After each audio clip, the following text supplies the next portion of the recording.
Yo, what is going on, guys? It's C-Brev. Welcome to another MLB The Show 20 video. In this one, I'm going to be going over the evolution cards in MLB The Show and which ones you should and should not be taking as you level up in the early stages of the game. If you're new to the channel, be sure to subscribe for more MLB The Show content. I'm going to be putting out crazy amounts of content this year as I did last year.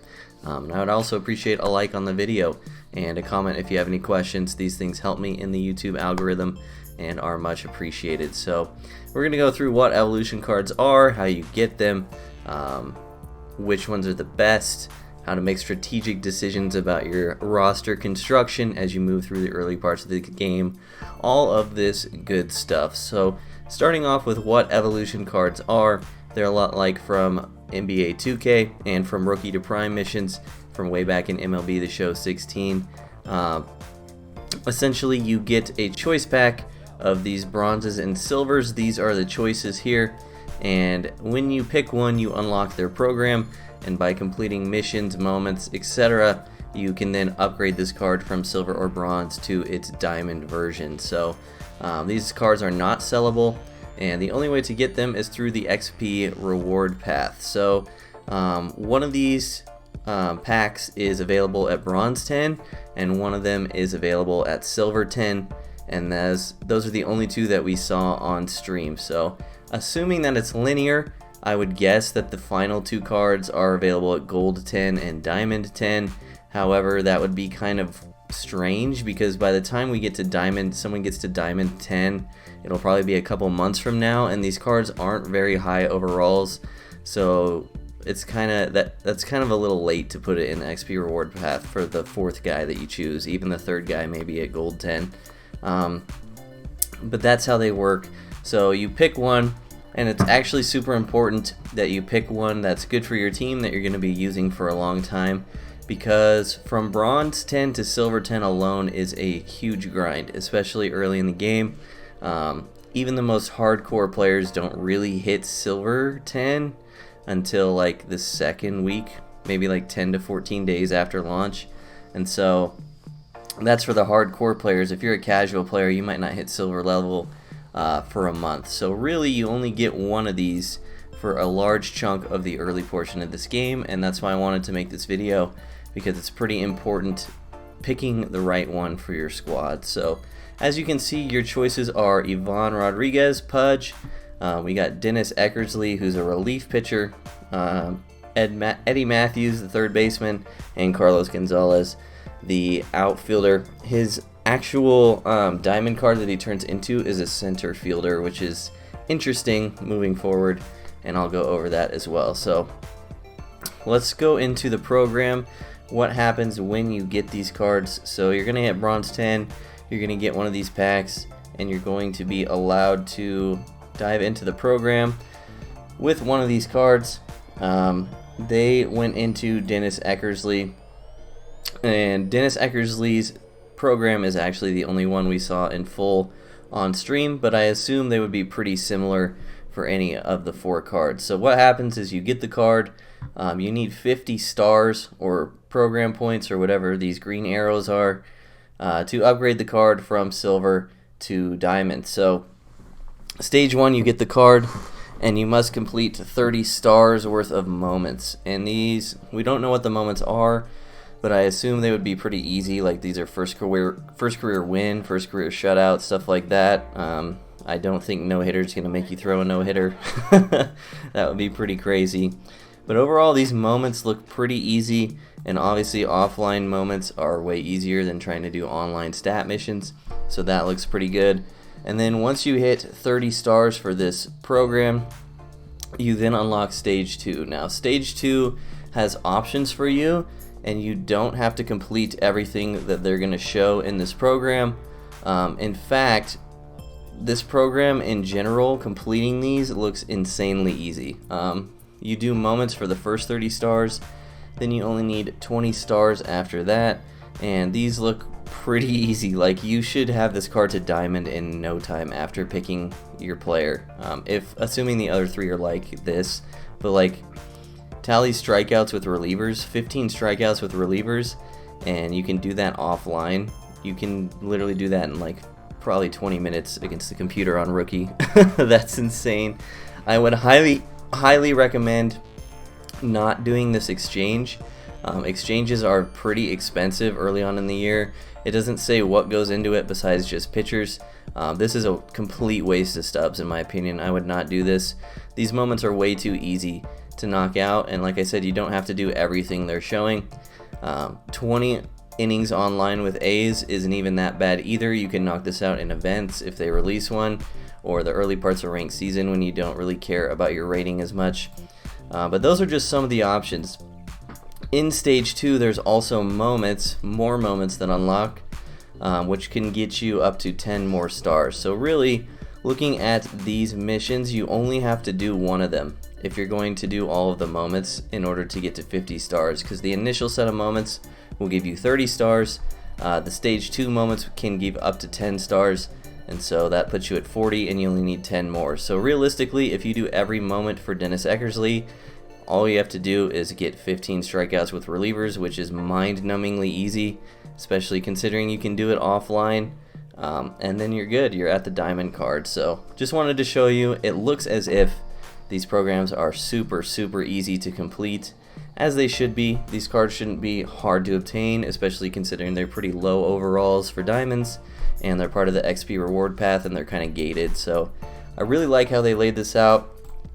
Let's go ahead and look at this Dennis Eckersley card. So let's mouse through all of the stats for all 4 of these cards so I can go over them, and then I'll kind of dive into how you should be approaching this and who you should probably take with your bronze 10 and silver 10 choices. So here's Dennis Eckersley's card. Little bit of a bummer, he doesn't have a curveball. Last year he had a curveball. His velocity's kind of down as well, but Eckersley historically is a finesse pitcher on this game and is really good at what he does, so I still think this card is going to be very good. Slider primary is very nice, and the 4-seamer from this card really throws people off as well.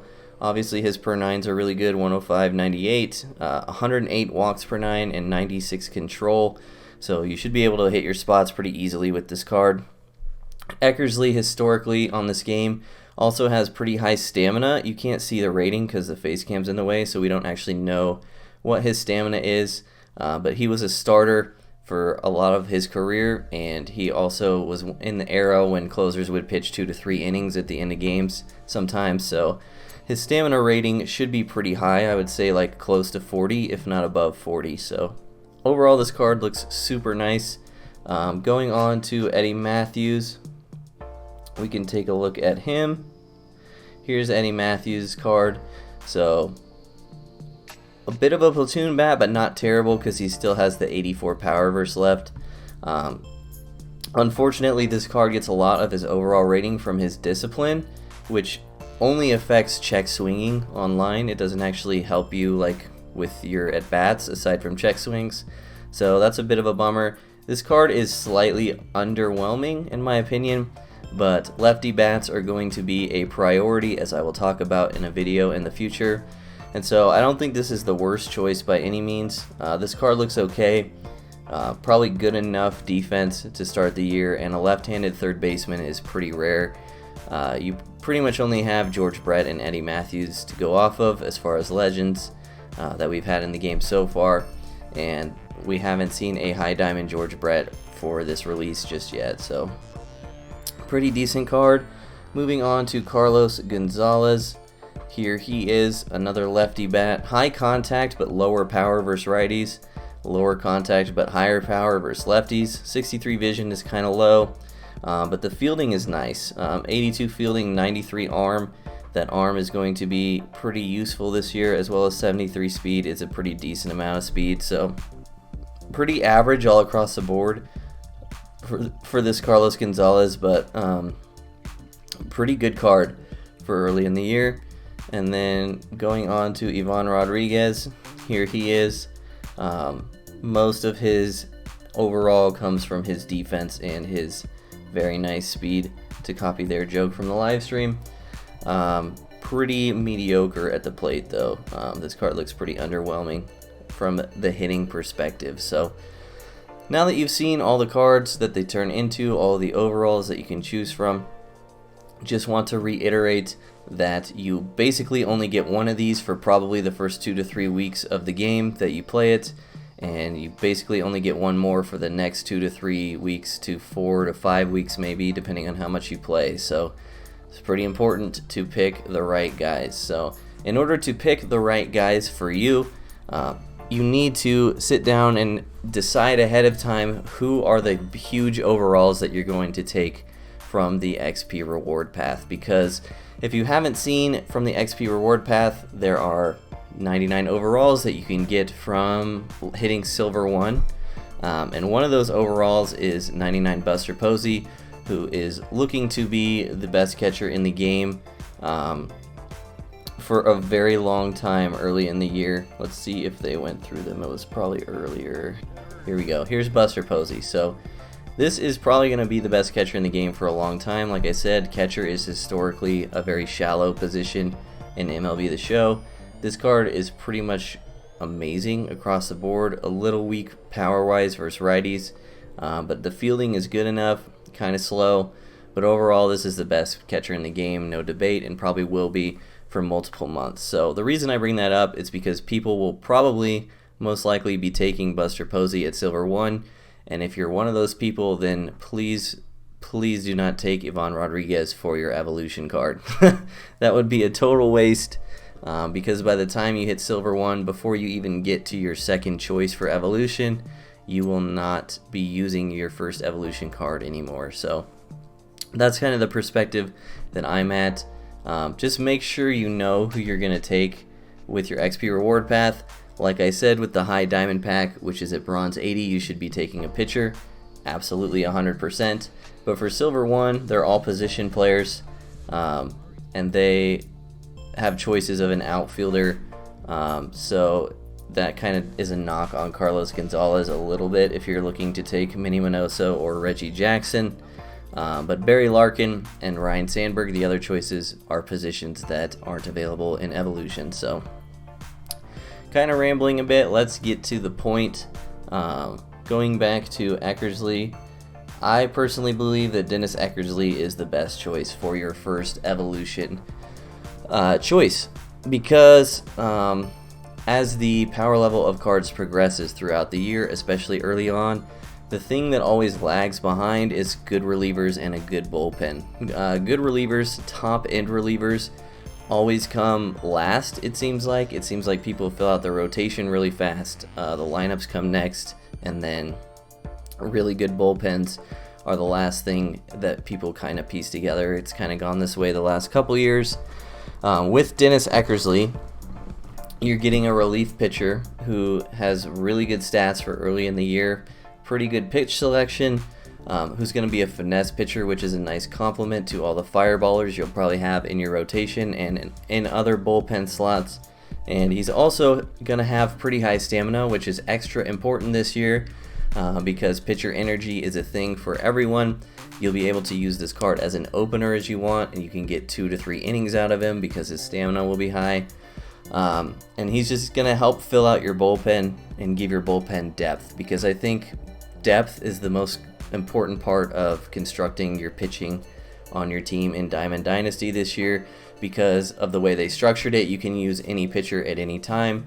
And considering you can have up to 7 guys in your bullpen, and relievers early in the year are typically lower overalls and harder to obtain, I think this card just really fits everyone's team extremely nicely, and this will be the card that I am taking first. So in my honest opinion, I think that Eckersley is the best choice. Now, keep in mind that's my opinion, and it all depends on how you're going to structure your team moving through the year, specifically looking at XP reward path rewards. So keep that in mind.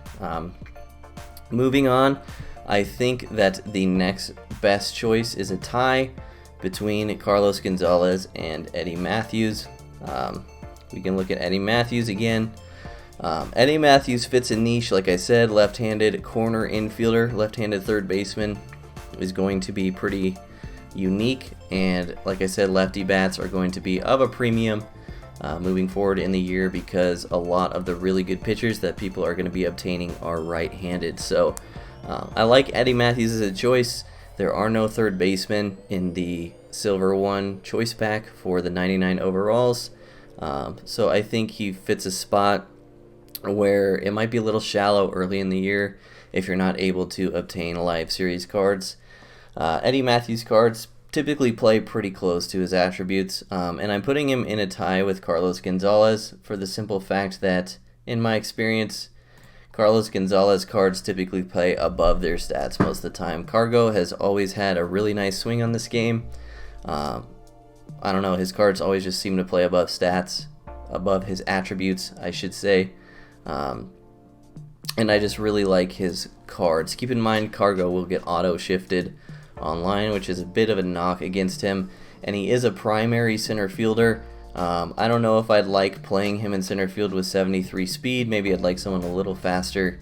And if you move him to a corner outfield, his fielding will dip below 80, but I don't think it's that big a deal. And then finally, moving on to Pudge. I think that Pudge is the worst choice. And keep in mind, like I said, this is my opinion. But I think Pudge is definitely the worst card out of all four of the options. Like I said, most of his attribute comes from his defensive stats, his defensive attributes, which should be good this year. They said they fixed blocking and having a defensive catcher. Some people prefer that. It's nice, but this card's just not going to get it done for you at the plate at all. Pudge had a really tough swing last year, did not generate a lot of power, even with insanely high stats being part of the collection reward from day one. I just did not like his card at all last year. I didn't like his swing, and this card's hitting stats are very low. Yeah, I just don't think this is a good card, especially considering that Buster Posey looks like probably one of, if not the best choice for the Silver 1 pack. So that's going to do it. Just a quick recap. I think Eckersley is the best choice as far as pitching depth for your first choice at Bronze 10. And then I think for Silver 10, you can choose between Eddie Matthews and Carlos Gonzalez. I think you should avoid Ivan Rodriguez. Also, catcher depth is pretty good early in the year this year. We got the Gary Sanchez card from the Classics pack, which is an XP reward card. You can get 101 and 102 power from the catcher spot from that card. Prospect card, Adley Rutschman, is a World Series reward, a switch hitting catcher with pretty similar hitting stats to this Pudge. So a lot of options at catcher early in the year, surprisingly, and that's part of the reason why I think this Pudge card is not that good. So kind of rambled a lot, but I wanted to make sure you guys got everything out of my head to help you make this decision on day one, because like I said, it's a pretty important decision. So if you made it this far, you are a real one. I hope you enjoyed this content. Drop a comment down below if you disagree or have any questions. Like I said, likes are always appreciated on the video. I love all you guys, and I'll see you in the next one. Peace.